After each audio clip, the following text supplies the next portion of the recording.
Buenas tardes, compañeros y compañeras. Al fin viernes moreno. Viernes 26 de marzo. Ya empezó el otoño. Raudo y veloz pasa el tiempo. 50 viernes haciendo el programa a la distancia. Hola Pimpi, hola Bea, hola Pablo, gracias por estar.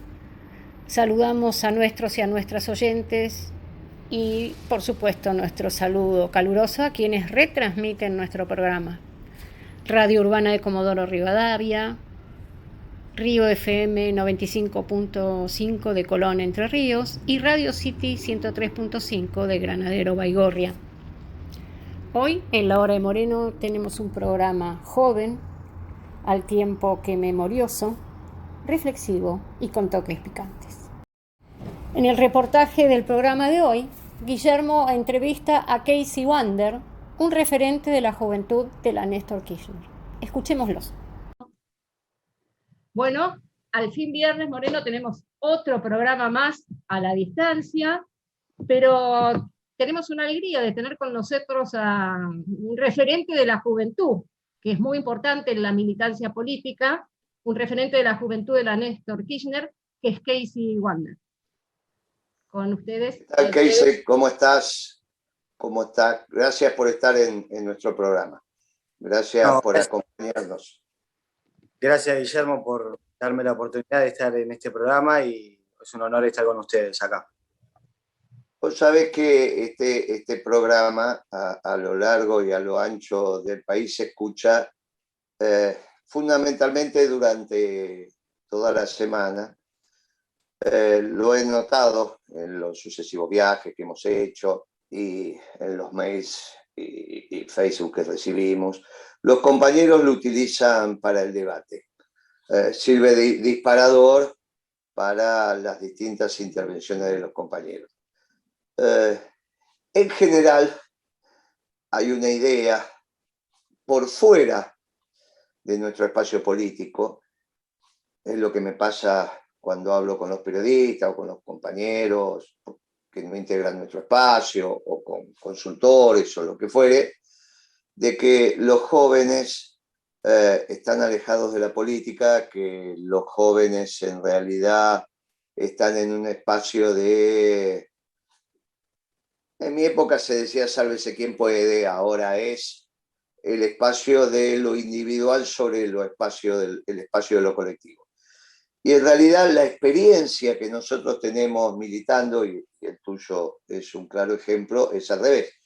En casi todos nuestros actos, la mayoría son jóvenes, incluso muchos que recién están empezando en la vida política. Y a mí me interesaría reflexionar contigo sobre ese espacio. ¿Cómo ves y ese tema? ¿Cómo estás viendo a tu generación, las generaciones que están por abajo, la generación que están por arriba tuyo, 5 años, los que llegan hasta los 21, 22 años, en el quehacer de la vida política de nuestra patria? ¿Cómo ves vos, que sos un fiel reflejo vivencial de lo que pasa en esa generación? Y te escucho atentamente. Bueno, muchas gracias por la pregunta. Yo creo que hay una politización en los jóvenes muy grande, pero muchas veces, sobre todo en las zonas urbanas, es de manera superficial, ¿no? Acá en la ciudad de Buenos Aires yo veo de alguna manera esa cosa de peleas entre dicotomías binarias de un lado contra el otro, que básicamente son la vieja... Son discusiones que parecen casi europeas, ¿no? Me hacen acordar al Parlamento de Alemania, o quizás incluso los que se hacen los anti-establishment son los que son un poquito más trotskistas o un poquito más liberales que lo que el sistema permite. Entonces, es verdad que en la ciudad de Buenos Aires concretamente se da algo más urbano, que son discusiones culturales que no tienen sentido, o que pueden tener sentido una vez que ya resolviste los temas económicos, pero que en realidad también le ponen como un parate al problema filosófico de la humanidad, ¿no? Y en esto me parece como que hay como, gracias a Cristina y a Néstor, hubo una politización de los jóvenes en todo el país, que, como me dice mi madre, en los 90 no había casi ese sentido político si vos eras un ciudadano de a pie. generalmente eras un afiliado a un partido y si no eras parte de un partido no te sentías parte de la política y bueno, Cristina y Néstor pusieron eso como herramienta transformadora, ¿no? La política como herramienta transformadora y de esa manera incluyeron a varios miembros que capaz que no militan, pero que tienen un discurso político. Que eso está muy bueno, pero yo creo que con el macrismo, con el gobierno de Macri, los 4 años de Macri, hubo como una especie de amnesia, ¿no? Y esa amnesia sucedió, que vos también, Guillermo Moreno, decís que son los 2 años de Kicillof también, ¿no? Que parece que nos olvidamos de todo lo anterior, ¿no? Pero hay como una amnesia, ¿viste? De la nada estamos justificando un ajuste, o hay pibes de la cámpora. La otra vez estuve con unos pibes de la cámpora que son muy peronistas, yo me llevo muy bien, un sector muy, muy peronista, y ellos no justifican el ajuste, pero hay otros que justifican el ajuste, ¿no? Perdón. Y yo digo, yo me acuerdo de la Cristina Guerrera, la Cristina que se ponía en un acto en cadena nacional y dejaba a todos calladitos, y no solamente dejaba a todos calladitos, sino que dejaba sin poder accionar a los grupos concentrados de poder, como los llaman ellos, que no, la verdad nunca entiendo quiénes son, porque a veces meten tantos malos en la bolsa que uno pone también un bueno, ¿viste? O una persona que en definitiva puede convertirse en buena, ¿no? Esa cosa de poner en una bolsa, decir, no, porque los grupos concentrados de poder, y ahí pones empresarios medianos y pequeños o tipos que son importantes para la construcción de la Argentina productiva, ¿no? Entonces, ese me parece que es el problema, una amnesia que refiere a olvidar cómo es el peronismo o cómo accionó el peronismo en nuestro gobierno, y eso lleva a que, como se perdió el sentido de revolución, no te voy a decir en todo el movimiento nacional justicialista, porque nosotros estamos acá con el sentido de revolución en el pecho y en la cabeza, pero en muchos lugares, en muchos sectores del peronismo, hay muchos que creen que ser revolucionario es volverse al trotskismo, volverse al liberalismo, y uno no le puede decir nada, porque si... Hace un punto ahí porque me parece extremadamente importante lo que estás diciendo, porque yo venía observando un fenómeno, mira, no me atrevía a verbalizarlo hasta este momento, dado tu presencia y tu ponencia. Puede ser que lo que nos esté pasando con ese anarcoliberalismo, que va a tener una presencia muy menor en las elecciones, pero que evidentemente tiene una inquietud en determinados estratos generacionales, sea una reacción a un exceso de participación del Estado en la vida, en el ordenamiento de la sociedad. Puede ser que sea no una reacción al peronismo, sino un atisbo a reacción a los 2 últimos años del gobierno de Cristina con la cosmovisión kicillofiana. Puede ser que los pibes estén diciendo la revolución pasa por acá porque de repente me sentí con falta de oxígeno. Y ahí aparece... Yo conversé mucho con Milei. Es un pibe que viene muy de abajo, pero tan de abajo viene que su vida era ser arquero de Chacarita, no le dio la altura. De Chacarita, no de algún club, de Chacarita. Y estudió economía de grande. Y lo que le pasa a Milei es que se encontró, por ser joven, con un marco teórico que lo completó, penetró en él y desde ahí debate. Pero ya va a salir de ese marco teórico, ya va a salir, es un problema de tiempo. Pero lo que rescato de lo tuyo, puede ser, porque la utilizaste vos como hecho revolucionario, puede ser que haya sido la reacción a esa visión de, a diferencia del peronismo, de un gobierno esclavo de un pueblo libre, esa visión filomarxista de el Estado omnipresente, omnipotente, y que te planificaba y ordenaba, y hasta te podía llegar a quitar el oxígeno vital. ¿Eso es lo que me quisiste decir? Sí, ni hablar. Ahora parece como que el Estado es el status quo, ¿no? Los políticos son el status quo. Los políticos son, para ellos, los oligarcas. Y la verdad es que, Qué bueno. viéndolo desde el punto de vista de un pibe que, digamos, tiene problemas económicos, se entiende, ¿no? El Estado habla del Estado presente y no tenés cloacas en tu casa, pero también en este caso se da que es una cosa de ¿qué Estado? Si mi viejo se la ganó laburando, es un trabajador, bueno, un empresario en este caso, ¿no? Hay como toda una cosa de que, ¿para qué necesito el Estado, no?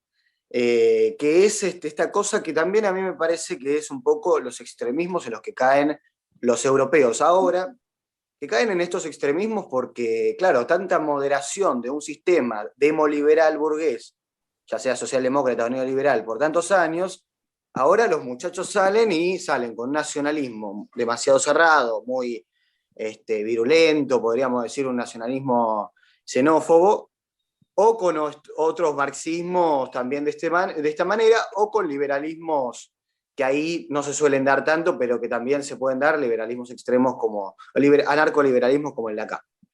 Entonces, bueno, esa creo que es la problemática, ¿no? De tanta moderación del status quo, vamos hacia extremismos que no caen nada en el verdadero peronismo, que es el equilibrio del todo, ¿no? Entre lo individual y lo colectivo, entre el Estado, el mercado, los sindicatos y la comunidad, haciendo eje sobre todo en la comunidad, que es, en definitiva, el barrio, el colegio, ¿cómo se llama? La comisaría, bueno, los negocios, que es eso, la comunidad con el pueblo adentro, y fuera las instituciones, ¿no? Porque de alguna manera esta cosa de poner el centro tanto de las instituciones también nos lleva a algo, a una cosa esta de que, bueno, el Estado es importante, o las empresas son importantes, y me parece que poner ese centro en las instituciones no nos lleva a nada.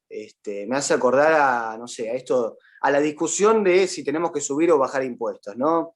Como si esa fuera la receta económica para que al país le fuera bien, ¿no? Que haya más impuestos o menos impuestos. Y eso me hace acordar a que, claro, te vienen a poner como ejemplo Suiza, los de bajos impuestos, los de altos impuestos te ponen de ejemplo a Dinamarca, y al fin y al cabo va más allá de la cantidad de impuestos que hay en un país, la efectividad económica, ¿no? Va más por un lado de la efectividad de la producción. Entonces, ahí te pones a pensar, bueno, esa dicotomía entre impuestos o no impuestos, o entre Estado y no Estado, en realidad es una cosa que los peronistas ya tenemos resuelta y que a mí lo que me pasa es que ahora la veo en los jóvenes, urbanos sobre todo, ¿eh? Porque no, esto no lo vas a ver ni en La Matanza, ni siquiera en San Martín o Vicente López, que, bueno, Vicente López capaz dice, pero San Martín me parece que no. Ya en San Martín no.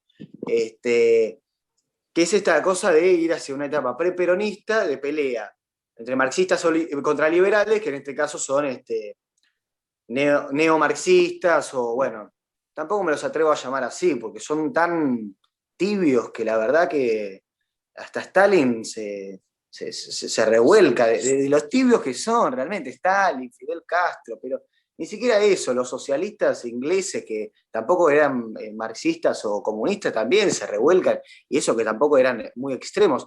Y estos liberales que, bueno, que son, como vos siempre explicás, una teoría subjetiva del valor de la escuela austríaca más que liberales de Smith y Ricardo. Te hago la última pregunta, porque la verdad que es muy esclarecedora, tan esclarecedora la charla que la estamos extendiendo. En general hacemos 10 minutos, pero que no se ponga nerviosa Aguitia, que lo que vamos a hacer es que yo haga una sola columna, entonces va a poder hacer el programa igual, también como lo hace siempre. No hay ningún inconveniente. Decime una cosa. Yo observo que el pertenecer a las estructuras del Estado,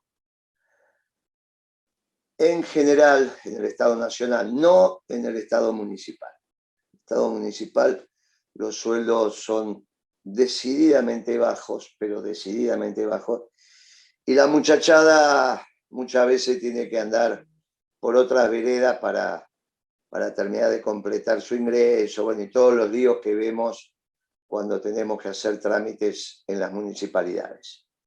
Es como que hay un acuerdo mutuo de te pago poquito y vos rebúscatela. ¿Se entiende lo que estoy diciendo?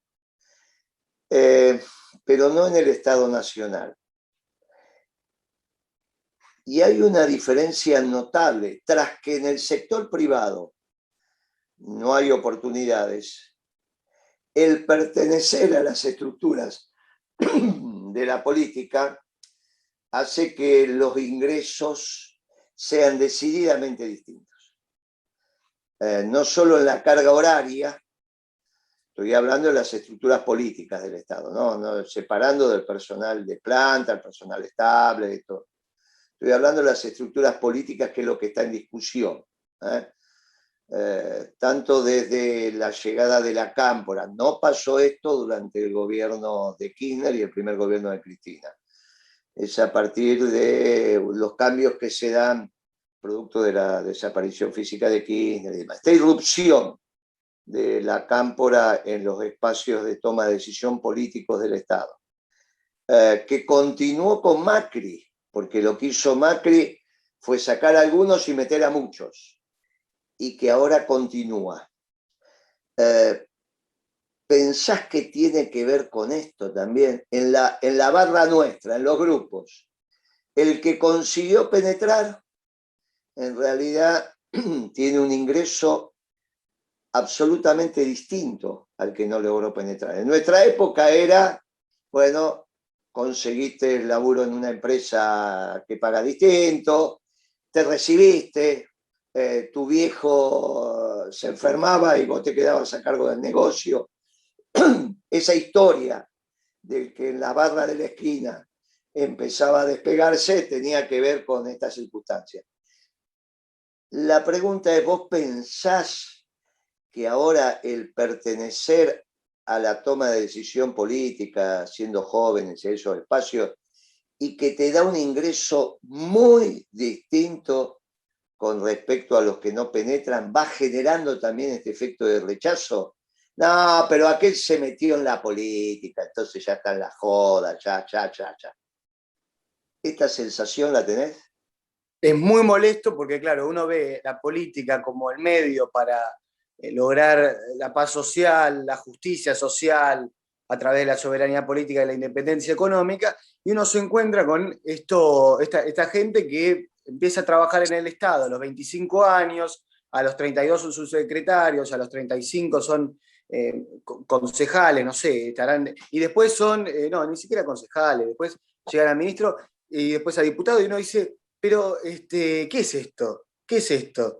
Claro, y entiendo muy bien al que pide reducción del gasto público y reducción de los impuestos. Si yo pago los impuestos para mantener a estos tipos, que aparte no hacen nada porque no me transforman nada y ganan unos salarios muy altos, más altos que si te creaste tu propia empresa, más altos si te va relativamente bien en el sector privado con una empresa mediana. Realmente es molesto, parece que están molestando a la gente con esto, o por ejemplo con un ministerio que en vez de resolver los femicidios, la violencia de género que hay en el país y intentar cumplir un rol global al respecto, lo que hacen es básicamente discutir las masculinidades en el fútbol, ¿no? Y esas cosas que el trabajador, y lo digo yo como un laburante de McDonald's, ya no laburo más en McDonald's, pero ya sentís que te están agarrando de los pelos, ya sentís que te están boludeando, perdón por la palabra, pero pues si todo el tiempo te están hablando de cosas que están fuera de la agenda del laburante y están ganando esos sueldos con tus impuestos, te enoja. Entonces, ¿cómo no va a haber un sector de la sociedad, incluso trabajadores, incluso peronistas, apelados por un discurso que te dice, vamos a hacer que los políticos tengan menos asesores, que no sé cómo, pero ahí salió que había uno de Córdoba que tenía 50 asesores, no sé, bueno. Vamos a hacer que tengan menos asesores, vamos a hacer que ganen menos, vamos a reducir el gasto público, y uno queda interpelado por eso, teniendo en cuenta lo que ganan. Y el problema, claro, es esto de la cámpora, que hay que separar, yo siempre separo, a los militantes de la cámpora de a pie, que con mucho orgullo esta pandemia hicieron las ollas populares para paliar la situación y además plantaron los árboles, bueno, el 24 de marzo, y laburan en el territorio y ayudan a su comunidad con la dirigencia de la cámpora. Que la dirigencia de la cámpora, Máximo Kirchner, Mayra Mendoza, todos ellos, lo que son es una máquina de crear puestos políticos para sus amigos. De verdad lo digo, y no me da vergüenza decirlo, porque ponen en un cargo de su secretario de Estado, acá, a todos sus amigos. Y es básicamente eso, parece una corporación para poner amigos en puestos públicos. Y me molesta mucho eso porque yo veo a los compañeros de la cámpora laburando los barrios y digo, debería... La otra vez vi uno que dije, mira, si fuera ministro de Economía, es un pibe economista laburante de verdad, de fábrica, todo. Digo, si fuera ministro de Economía, estaríamos mucho mejor, porque la verdad es que es un tipo peronista de la cámpora, pero a ese no lo toman en cuenta. Los que toman en cuenta los de la cámpora son los chetitos de la ciudad de Buenos Aires. Y uno ya se cansa con esto. Realmente es muy molesto. Y por eso digo esto de la amnesia, ¿no? Esta cosa de creer que la política son los cargos públicos y no otra cosa. Y lo peor de todo es que primero te ponen una foto del Che Guevara, de la revolución bolivariana, y después te dicen no se puede. ¿Qué es esto? O sos socialista que querés una revolución violenta, o no me digas no se puede. Elegí un bando, ¿viste? Es esta cosa de poner como ejemplo al Che Guevara, pero después no agarrar un fierro ni en pedo. No te digo que agarres un fierro porque yo no estoy de acuerdo, yo soy peronista, el tiempo por sobre la sangre, ¿no? Pero es esta cosa de pasar de una izquierda marxista a no, pero no se puede porque la correlación de fuerzas, si no me dejan, ¿viste? Y ya uno siente que le toman el pelo cuando parece que el no se puede es más fuerte que el vamos muchachos, sí se puede. Es una cosa que molesta. Y Macri ayer diciendo que él es el partido del trabajo. Pero si ese es un vago y aparte aumentó el desempleo de los planes sociales durante su gobierno. ¿Qué dice que él es el partido del trabajo si él aumentó los planes sociales? Aumentó el desempleo. Y después dijo que la inflación era un mal argentino cuando en su gobierno se aumentó la inflación, hubo una inflación la más alta de los últimos 28 años. Entonces, 3%, es una locura. Realmente es muy molesto ver a la dirigencia política, que interpela a algunos jóvenes también, peleando cosas tan chiquitas que parecen casi como si tuvieran el mismo modelo económico, nada más que lo que cambia es un poquito culturalismo más para allá o para acá, ¿no? Lo que cambia es que uno te diga que son 30.000 y que otro te diga que son 8.000. Eso es lo único que te cambia. Y es molesto. Muy bien, muy esclarecedor. Valoro enormemente esta conversación. Es una conversación núcleo y tenemos que accionar en esa dirección. Gitia, nos hemos esclarecido. Nosotros que ya somos abuelos, nos hemos esclarecido. Pero no se olvide que nos conocimos casi con usted cuando teníamos la edad de este pibe, ¿eh? Y hablábamos de la revolución todo el día. Y seguimos, ahora que somos abuelos, seguimos hablando de la revolución. Y fíjese usted que nosotros no somos el ejemplo de lo que este chico puso como ejemplo, este compañero como ejemplo negativo. Al contrario, vivimos de la nuestra, hacemos la nuestra, laburamos todo el día. Y así tiene que ser. Casey, nos hablamos. Vamos a pensar algunas cosas sobre esta charla, que es una de las charlas más importantes que hemos tenido en el programa. Te agradezco enormemente tu tiempo y a estudiar y a trabajar. Gitia, le mando a usted un fuerte abrazo peronista y a Casey le doy las gracias, infinitas gracias, y naturalmente también un fuerte abrazo peronista. Chao. Muchas gracias, Casey.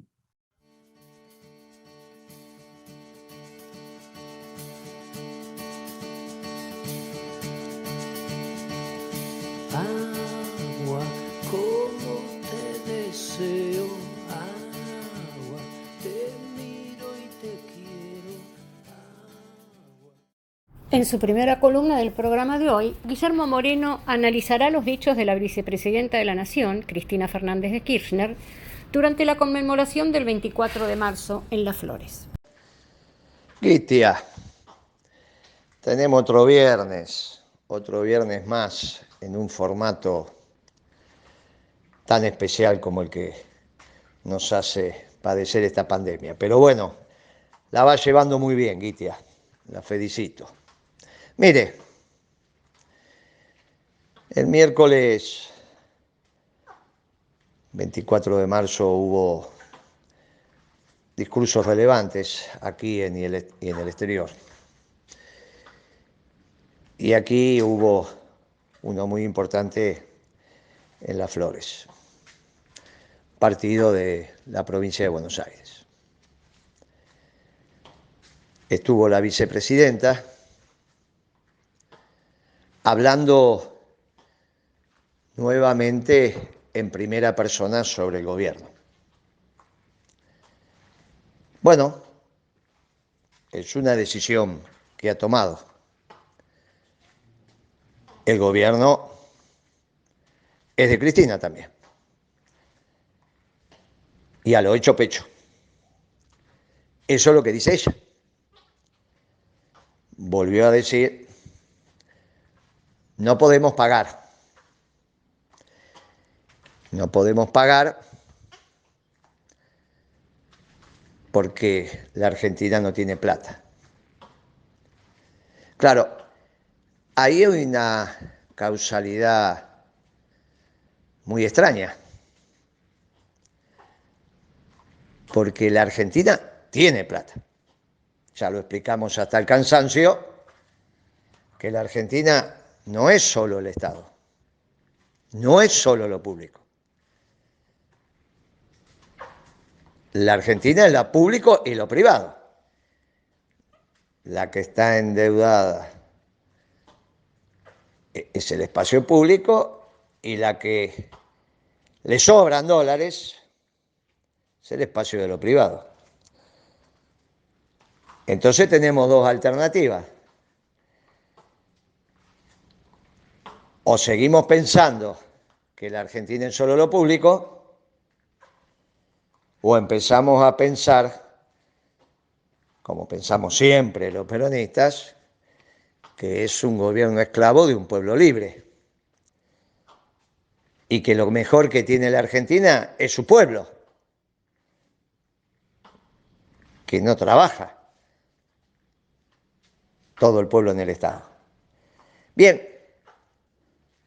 hay que ordenar un poco los conceptos. Ahora, a su vez, lo que no hay en el caso de que la Argentina fuera lo público, ¿es plata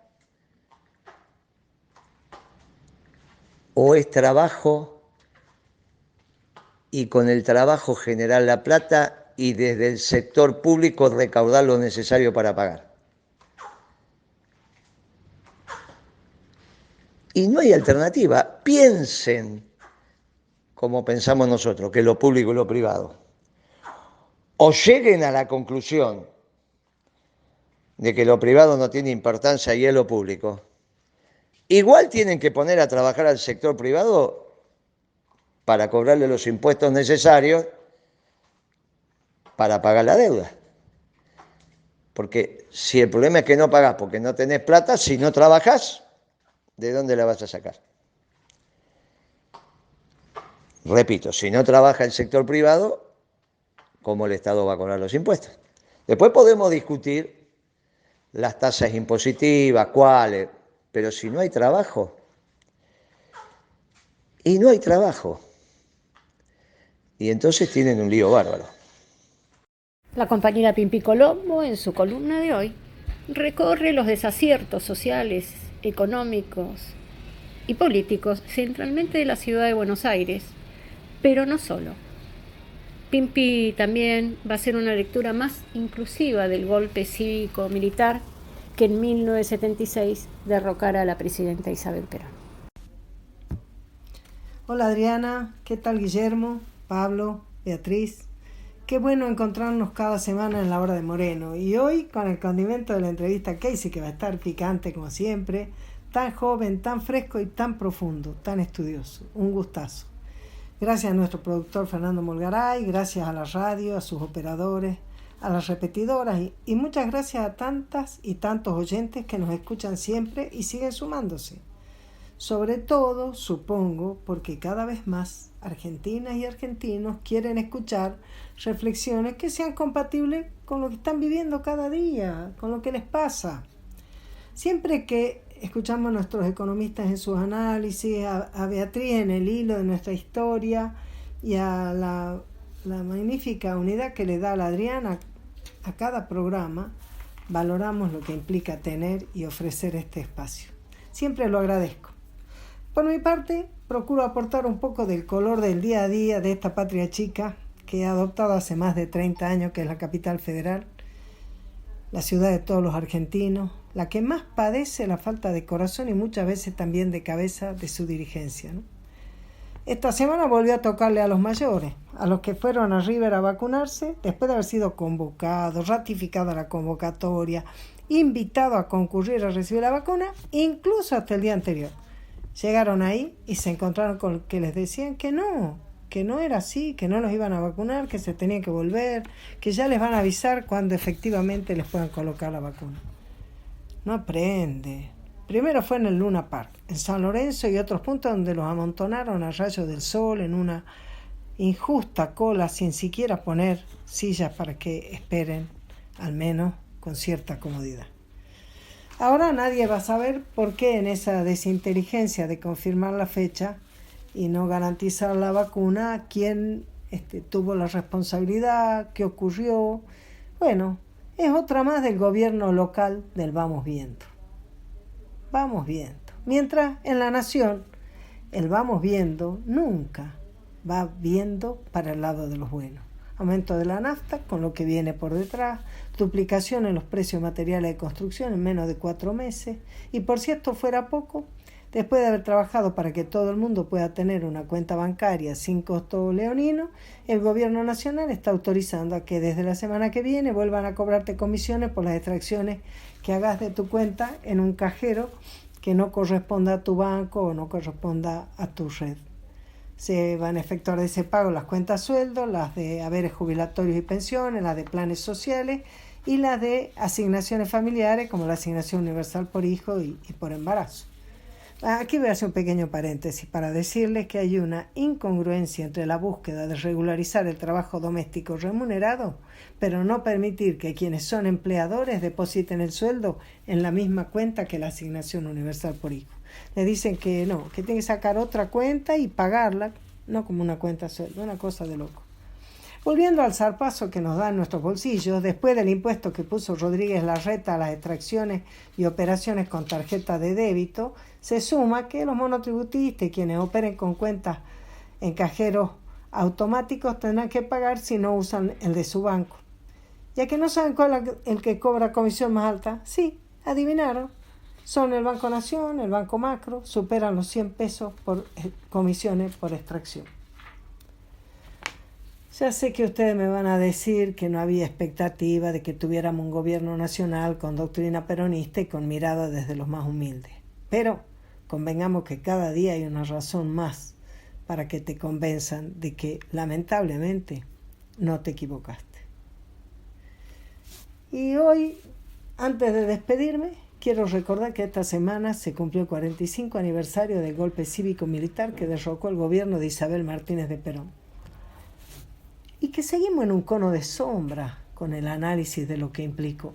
Todavía hay quienes hablan de un golpe militar, como si no hubiera habido ningún sector de la política, como hubo siempre en los golpes, en las interrupciones de gobierno que hubo en nuestra Argentina, ¿no? Todavía hay muchos que olvidaron o no les interesa conocer lo que ocurrió con la presidenta que fue depuesta, que fue encarcelada, humillada, torturada durante más de 5 años y que todavía espera con sus 90 años cumplidos ser colocada como una presidenta de la democracia en los espacios específicos de la Casa Rosada. Pero seguimos en ese intento como corresponde, porque la memoria es parte de lo que nosotros construimos para el presente y, como bien han recordado los compañeros en estos días, Perón no está en el pasado. Perón nos espera en el futuro y trabajamos para eso.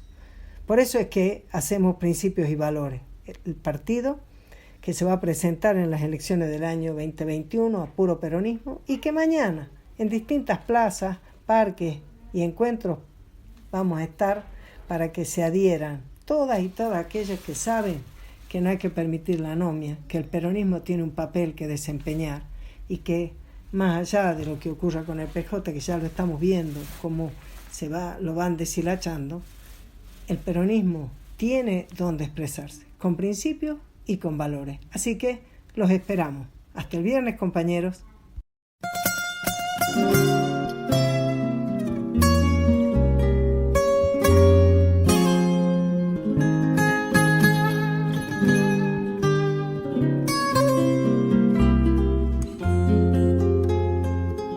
Todos los jueves del año a las 11 de la mañana junto a la Plaza de Mayo. Beatriz Paglieri, en su columna destinada a la memoria desde una mirada peronista, recordará el 24 de marzo y continuará con el tema de la soberanía satelital, en particular con la puesta en órbita del satélite Pueblo Peronista. Escuchémosla. Hoy, 26 de marzo del 2021. Otra vez viernes, otra vez en la hora de Moreno, hora en la que generamos memoria.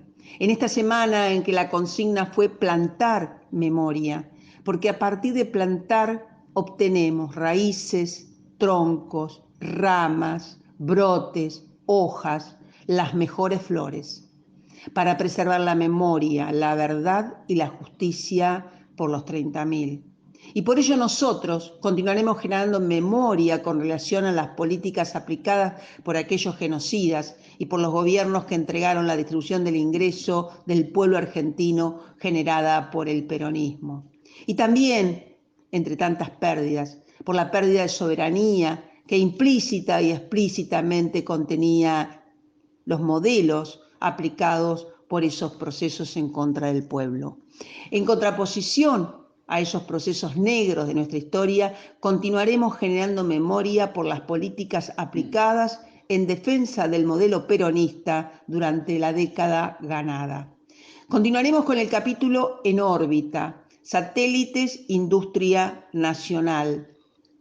El satélite Pueblo Peronista 1. Relata Moreno, nuestra responsabilidad iba más allá de operar con el satélite Nahuel 1A. Debíamos abocarnos al objetivo principal de ocupar la posición 81 grados de longitud oeste, de gran valor comercial. Perderla significaba ceder patrimonio y soberanía. Reiteremos, perderla significaba ceder patrimonio y soberanía. En virtud del corto tiempo otorgado por la UIT, Unión Internacional de Telecomunicaciones, había una única manera de lograrlo. Alquilar un satélite, una sola transmisión bastaba para que la posición quedara colonizada por nuestro país. Por lo tanto, el desafío era conseguir un satélite de comunicaciones geoestacionarias que estuviera en órbita. Las opciones eran escasas. Giraba en la órbita venezolana, sin uso, un satélite de una empresa canadiense, el ANIC-2, cuya vida útil estaba a punto de finalizar. Pero no solo había que alquilar el aparato, sino que además este debía contar con combustible suficiente como para que pudiéramos llevarlo a nuestra posición. Y como exigía la coordinación internacional, dejar la cantidad necesaria del carburante para que, ya inútil, pudiera desplazárselo a la órbita basura, un limbo donde conviven los satélites en desuso, cuyo traslado es una responsabilidad entre el país locador del satélite y la empresa dueña de este. En caso de incumplimiento, la sanción sería el retiro de la posición orbital. Las arduas discusiones con los canadienses eran inevitables, ya que, obviamente, el que tiene el satélite quiere cobrarlo por encima de su valor real, pasando por alto que estuviese a punto de caducar. Ellos sabían que para nosotros era indispensable. Debíamos preservar una de las posiciones orbitales más deseables para el país por la soberanía. Reiteramos, debíamos preservar una de las posiciones orbitales más deseables. Los canadienses comenzaron pidiendo $25 millones por el ANIC 2. El presidente de Venezuela, Hugo Chávez, estaba en la misma situación, pero no enfrentaba los problemas de presupuesto que nosotros teníamos. El comandante Chávez había comprado un nuevo satélite con el que ocupó su posición. Y nosotros, cuando finalmente se nos estaba venciendo el plazo, nos encontramos con un único satélite para ocupar nuestra posición, el viejo ANIC 2, que aún giraba en la órbita venezolana. Así, no solo negociamos con Canadá, que evaluó que quedaba combustible para hacer la travesía, sino también con Chávez, quien tenía la exclusividad de uso de ANIC 2. El comandante accedió por $2 millones. Cuando ya casi habían cerrado las negociaciones, los canadienses pidieron un sobreprecio debido a un incremento en el valor del combustible. Relata Moreno: sería tedioso contar paso a paso las discusiones, pero la conclusión fue que la Argentina, por todas las operaciones, incluida con Venezuela y Canadá, tuvo un costo de $2 millones. Finalmente, el mismo día que se vencía el plazo, a las 8 de la mañana, es decir, 4 horas antes de que finalizara la prórroga, el ANIC 2 efectuó la transmisión. Para dar veracidad a la colonización de la órbita, la señal debía ser captada por lo menos en 3 estaciones terrestres. Cuando la señal de nuestro satélite se recibió, fue un día de júbilo para la Secretaría de Comunicaciones. Habíamos preservado la posición 81, longitud oeste, sin duda un hito en la historia argentina. No obstante ello, el hecho ni siquiera fue nota en un diario. El acontecimiento no tuvo prensa. El equipo de Moreno llamó al satélite PP, Pueblo Peronista, P1-SAT. Habíamos salvado la posición satelital. Por ello corresponde un homenaje a quienes defendieron nuestra soberanía. Plantamos memoria. Y como nos dice el gran poeta, todo está guardado en la memoria. Sueño de la vida y de la historia. La memoria despierta para herir a los cuervos dormidos que no la dejan vivir. Libre como el viento. Todo está guardado en la memoria, refugio de la vida y de la historia. La memoria estalla hasta vencer. Pablo Chaliú, en su columna de hoy, se va a referir de manera cruda al viaje del ministro Guzmán a los Estados Unidos, extendiéndolo a la situación económica en general. Buenas tardes, Gitia, Guillermo, Pimpi, Beatriz. Los saludo así como a todos aquellos que nos están escuchando. Bueno, ¿qué fue a hacer Martín Guzmán a Washington? ¿Qué fue a explicar? ¿Qué fue a negociar? Grandes secretos, ¿no es cierto? Porque no está muy claro qué quiere el gobierno con el Fondo Monetario Internacional. ¿Quiere cerrar rápido, como parecía que era el objetivo en su oportunidad? ¿No quiere cerrar sino hasta después de las elecciones? ¿O quiere provocar un cambio en lo que es automático y usual en los programas de facilidades extendidas, como el que propuso Cristina, que les den más plazo y menos interés, algo que a esta altura del partido parece realmente utópico? Entonces volvemos. ¿Qué fue Martín Guzmán a Washington? O, si se quiere, ¿Cuál es la política del gobierno respecto al Fondo Monetario Internacional? Qué misterio, ¿no es cierto? Si verdaderamente lo que se quiere es que se rebajen las exigencias del fondo con respecto al déficit fiscal, para así tener más posibilidades de que el Banco Central siga emitiendo, para poder seguir dándole subsidios a la base electoral del gobierno. Si realmente se quiere eso, y yo les diría, mire, están en un camino muy equivocado. Ese camino los ha llevado a los desastres que tenemos en la política monetaria, en el Banco Central y en el sector externo. En definitiva, volvemos de nuevo a lo de siempre, ¿no? ¿Cuál es la política económica de este gobierno? Es peor que, uno puede decir ninguna, pero parece ser que es peor que eso. Es una política de idas y vueltas, de idas para adelante, para atrás, para el costado. No tener un plan, bueno, uno podría adivinar, es malo, muy malo, pero hacer una política de marchas y contramarcha para un costado o para el otro es todavía mucho peor. Y ni que hablar de pensar en el futuro. Estamos hablando de lo que puede llegar a pasar mañana, de acá una semana, de acá un mes. Ni pensar qué es lo que está ofreciendo el gobierno para el desarrollo del país.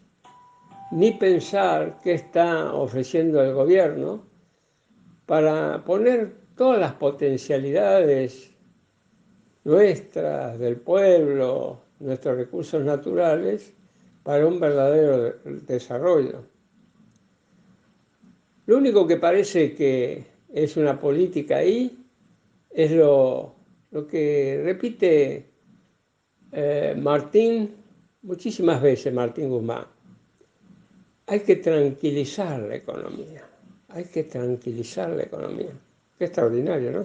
El otro día, en una reunión virtual con algunas personas del ámbito empresario, yo les hice la siguiente pregunta.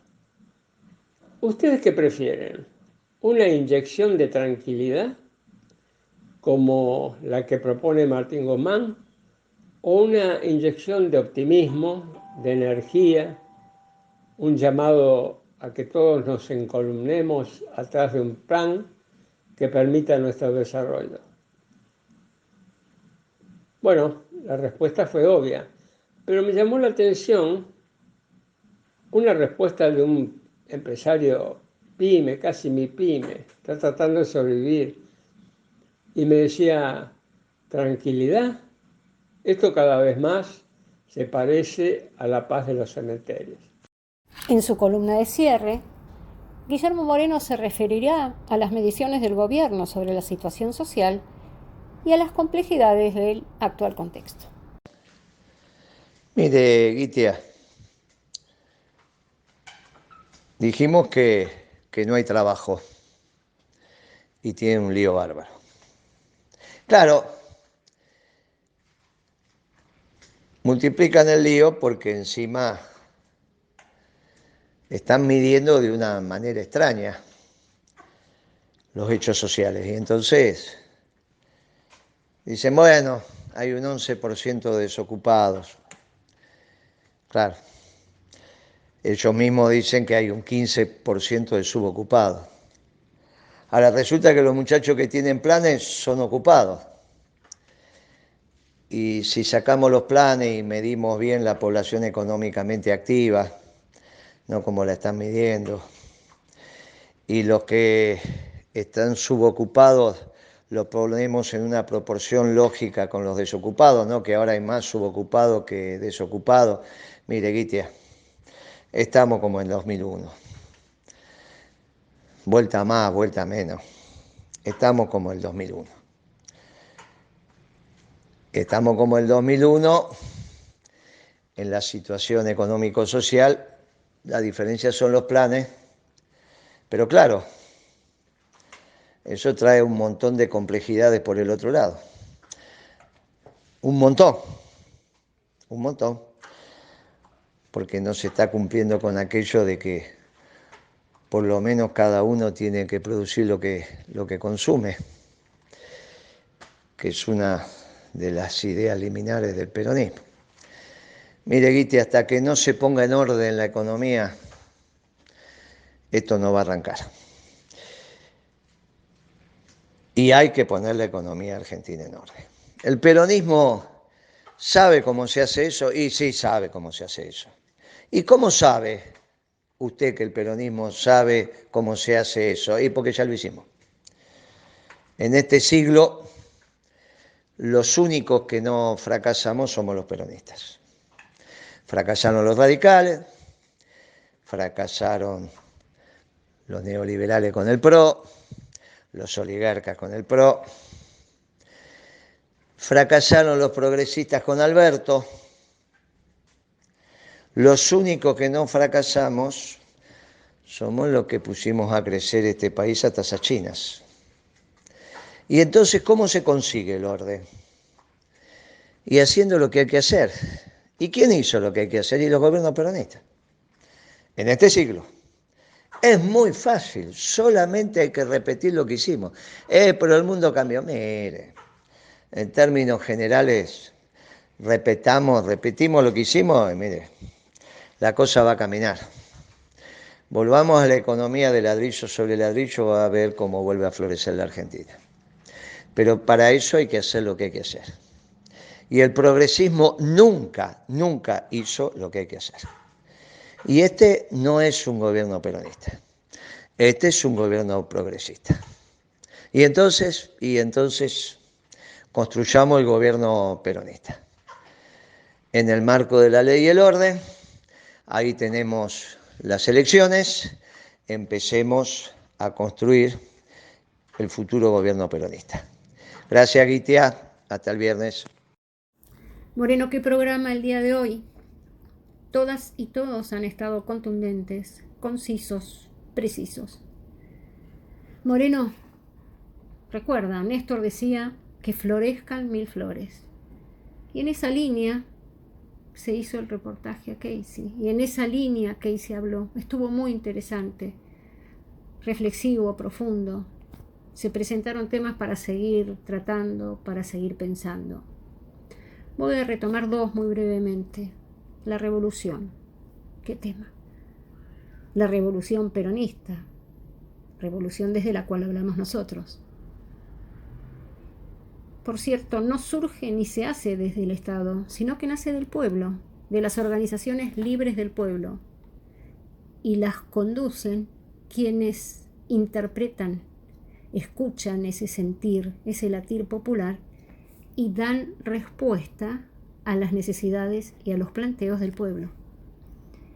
Desde ya, Moreno, que el Estado, como ocurrió con los gobiernos peronistas, cristaliza y da respuesta desde el punto de vista político e institucional a esas necesidades planteadas, a esa demanda popular. Recordemos que el poder, nosotros decimos y nosotras, que está en el pueblo, el poder está en el pueblo. No es el Estado el que empodera al pueblo, no. Es justo al revés. Y retomo también el tema de la política. Para nosotros, siempre la política fue una herramienta de transformación. Esa concepción de la política que recuperamos durante los gobiernos de Néstor y de Cristina, como decía Casey, y que sostenemos en el día a día. El problema es cuando parte de la política, entre comillas, se centra en el camino de la carrera en el Estado. Entonces se empieza a girar sobre su eje, mirándose el ombligo, y se va alejando cada día más del pueblo, del sentir popular. Y ahí tenemos no solo una agenda que no interpreta lo que está ocurriendo, sino un problema político importante, no solo de representación, sino que puede ir transitando el camino de la anomia. Y una vez más hemos llegado al cierre de nuestro programa. Nuestro saludo, como siempre, a los productores y a los trabajadores y trabajadoras de Radio Caput, a nuestro productor, Fernando Molgaray, y a todos nuestras y nuestros oyentes. Que tengan un buen fin de semana y hasta el próximo viernes.